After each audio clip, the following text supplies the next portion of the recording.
ভাবো তো, মাস্টার্স করতে যাচ্ছ আয়ারল্যান্ডে আর খরচ হচ্ছে মাত্র 20 লাখ টাকার মধ্যে। ভাবা যায়? অনেকেই ভাবে ইউরোপ মানেই বিশাল খরচ, কিন্তু আয়ারল্যান্ডে 3টি ইউসিসি ইউসিডির মতো টপ ইউনিভার্সিটিতেই মাস্টার্স করা যায় মাত্র 15 থেকে 20 লাখ টাকার মধ্যেই। সাথে আছে গভর্নমেন্ট স্কলারশিপ, যেগুলো একবার পেলে একাডেমিক টিউশন ফি পাবেন ফ্রিতেই এবং 10,000 ইউরো পর্যন্ত স্টাইপেন্ড। আর চাইলে পড়াশোনার পাশাপাশি সপ্তাহে 20 ঘন্টা কাজ করেও খরচ ম্যানেজ করা যায়। অ্যাকোমোডেশন শেয়ার করলে মাসে খরচ হবে 500 থেকে 600 ইউরো।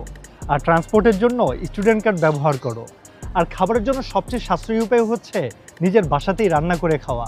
তার মানে হচ্ছে আয়ারল্যান্ডে মাস্টার্স বাজেটের মধ্যে একদমই পসিবল। তাহলে আর দেরি কেন? অ্যাডমক্স তোমাকে হেল্প করবে সবগুলো স্টেপে। কোন কোর্স তোমার বাজেটে ফিট করবে, কোন ইউনিভার্সিটি তোমাকে ভ্যালু ফর মানি দেবে, কোন স্কলারশিপ অ্যাপ্লাই করলে তোমার খরচ নেমে যাবে অর্ধেকে। তার মানে সব কিছুতেই হেল্প। আজই ফ্রি কনসালটেশন বুক করো অ্যাডমক্সের সাথে। তোমার 20 লাখ বাজেটে মাস্টার্স ইন আয়ারল্যান্ড আরও সহজ, আরও নিশ্চিত।